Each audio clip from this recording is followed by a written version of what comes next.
Hello Earth Science students. For today's lesson on watersheds, you're going to need your sheet of notebook paper that we titled with watersheds in class, a regular writing pencil, and then also a blue colored pencil for some diagrams that we're going to draw on the back.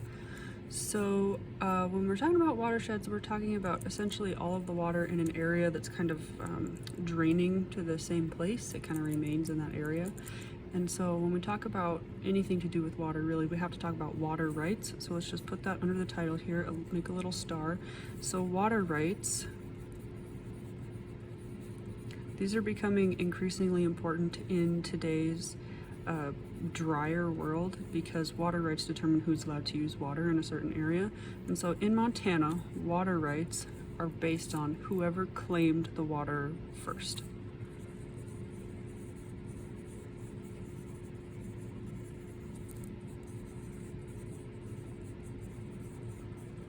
Which is kind of an archaic way to do this. It's just kind of like, you know, when people were settling in Montana, they would get here, they would claim the water, and then if they've never sold those water rights, they still maintain the water rights. They can't really be taken away from them, even if that water could be better used in another way. So that's how water rights work in Montana.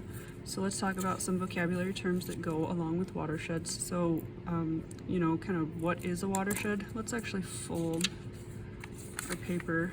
Remember, I told you folding paper is good for your brain. So we'll fold our paper into our 2-column note setup that we do. And our first term in our small column is just watershed. What is a watershed? So watersheds are sometimes also called, we'll put watershed / drainage basin. So essentially it's just an area where all of the water is draining into the same general place. All of the little rivers, lakes, streams, all of the water present in an area is draining towards the same place. So an area where all water drains into the same place. And that place could be a lake, a large river. It could be a bay if you live near the ocean. Any main body of water where all of the other water streams, runoff, whatever, is flowing into the same area. So watersheds are not, it's not like there's one watershed in an area. There's lots of multiple watersheds that are small that all are kind of part of a larger watershed. So say can be small or large. Smaller ones are part of large ones. Okay, so let's do some examples that are kind of local examples. So for example, there are a couple of small watersheds in the Helena area. So for example, 10 Mile Creek is a small watershed. Water that's near 10 Mile Creek will flow into 10 Mile. That's kind of out in the Helena Valley, and then towards the east we have Prickly Pear, which runs through East Helena. So those are two small watersheds. Water that's near those creeks flows into those creeks. And then those creeks eventually make their way into Lake Helena. So the general kind of watershed that we have in the Helena area is called the Lake Helena watershed. That's where all of the water is eventually making its way towards in the Helena Valley. And then the Lake Helena watershed is part, oops, that's too close, is part of an even bigger watershed, which is called the Missouri River watershed. And the Missouri River watershed eventually makes its way into the Mississippi River watershed.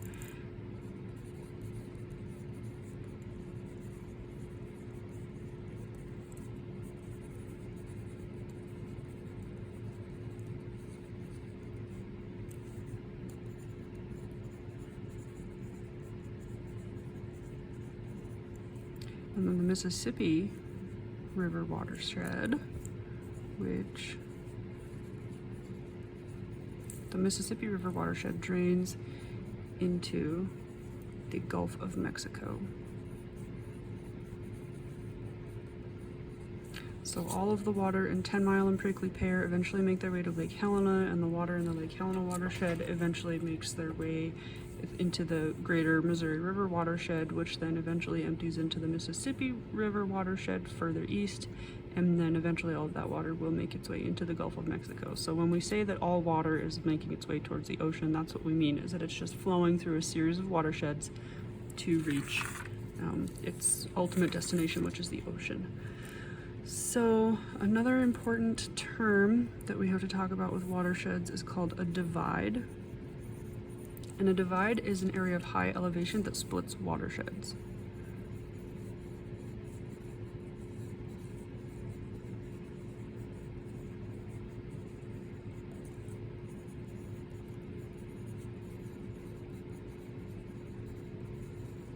So for example, the one that we have right near us is the Continental Divide, which is a huge divide. It's called the Continental Divide because it's quite literally like cutting the continent in half. All of the water on one side is going to drain towards the east and towards the Gulf of Mexico, and all the water on the other side is draining towards the west, towards the Pacific Ocean. So we'll put, for example,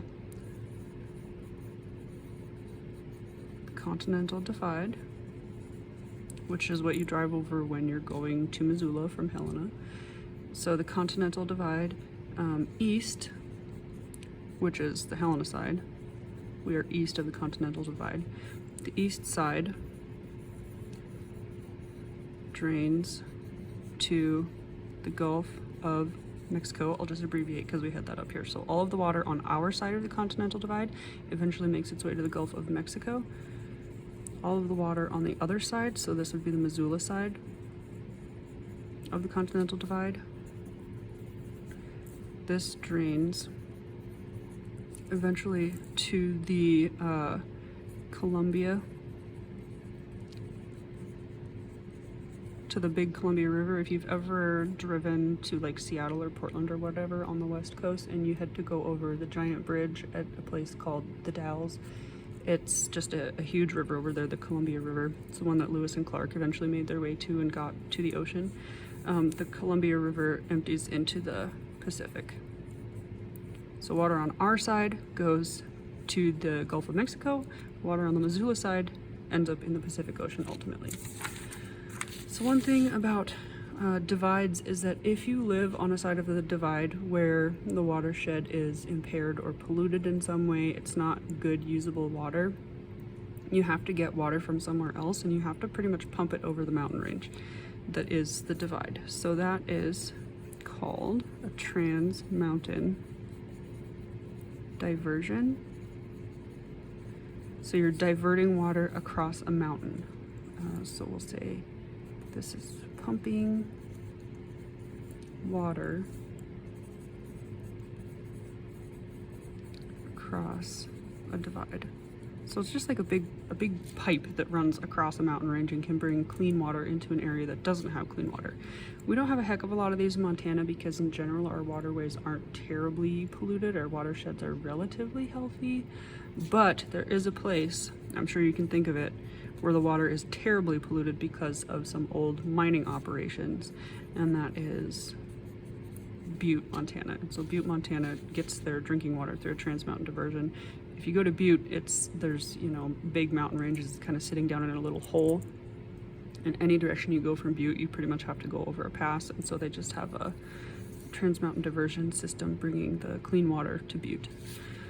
Okay, one more term over here is going to be reservoir. So a reservoir is just when we build a dam in a river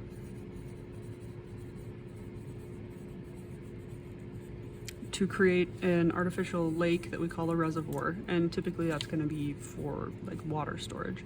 So in Montana, when we build reservoirs, they're used for water storage.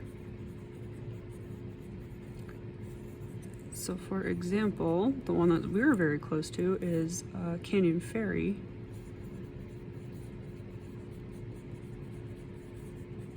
Canyon Ferry Lake is a reservoir, created by the dam that we built on the Missouri River. So Canyon Ferry Lake is the dammed up Missouri River. So that dam was built in the 50s, and before that it was just a river flowing through a canyon, and then that dam was built, and we now have Canyon Ferry Lake as a result of that. Typically we use those for water storage, so we use them for the water in there. Sometimes we use it for drinking in Helena if our other water systems aren't working very well. Sometimes we use them for stuff like irrigation, anything like that, just water storage in general for all of our water needs. Okay, now let's go to the back. So we've got the back here, and we're going to draw a diagram that's kind of showing how these different things look. So take your pencil, and we've got our paper sideways now. Let's just kind of draw a line dividing the paper like this. And we'll draw some little triangles on it. These are going to represent mountain range. So this is a mountain range, so this is our divide. We're dividing two watersheds apart. So water's gonna, in this side is gonna flow one way, on this side is gonna flow another way. And so now let's draw some waterways. We'll do it with our blue pencil. So here's a river flowing down here. Here's a tributary flowing into it. Once the tributary meets it, it becomes a bigger river, so we'll draw it 2 lines wide. Here, maybe we'll have just kind of a lake that stuff is emptying into, maybe another river over here, a little stream flowing into that lake. Let's name this, we'll name it Happy Lake. So this is our Happy Lake. So now in between all of these different rivers, there would be some kind of little elevation difference that causes those streams to flow the way that they do. So it's like this stream has a little tiny divide in between this one. There's a divide here. And so it's just splitting these really small watersheds that are all flowing towards the same place eventually. So these are flowing this way. Just draw some arrows showing the direction of flow. And then over here, let's draw, we'll get our blue. Here's a little stream flowing into another one. So now we've got 2 going together. Maybe they travel on for a little while, and then a third one comes from another direction and joins in. So now we've got quite a larger river going on over here. And then let's say we've got another one flowing even further away in this direction, and it also joins in. And so now we've got a big old river. So little creeks and big rivers in Montana, of course, have names. So maybe we'll name this the Sunshine River. You gotta have some positivity these days, right? So over here we have, let's have a little town over here. So this can be Townsville. Townsville's over here. The watershed's really healthy over here. It's perfectly fine. But sometimes it gets a little bit dry. And so Townsville, the people of Townsville, come into this river over here and they build a dam. And behind that dam, the river pools up and creates an artificial lake because they needed it for some water storage. They just needed some extra water. So this is our reservoir. Okay, and then over here there's another town. We can call this Cityville. I'm very creative with my names. So here's another town over here, Cityville. Cityville has had some mining operations go on in the past that haven't been completely cleaned up yet. So Cityville does not have clean water on its side of the mountains. And so the people of Townsville are going to allow the people of Cityville to build a pipe all the way from their reservoir that they created across the mountain range over to Cityville, so that they can have clean water to use over there. And this is our TransMountain diversion. Having to pump water across the divide where it would not naturally go. So let's name these watersheds. You typically name a watershed based on whatever the biggest body of water is, the biggest lake, the biggest river in that watershed. So over here, the northeastern side of our divide, this would be called the Happy Lake Watershed. And down here, this would be called the Sunshine River Watershed. Okay, so this is just a quick little diagram to show you kind of in general the way that water will flow. It's always going to flow downhill because of gravity, and it flows based on where it flows away from whatever the highest elevation is in the region.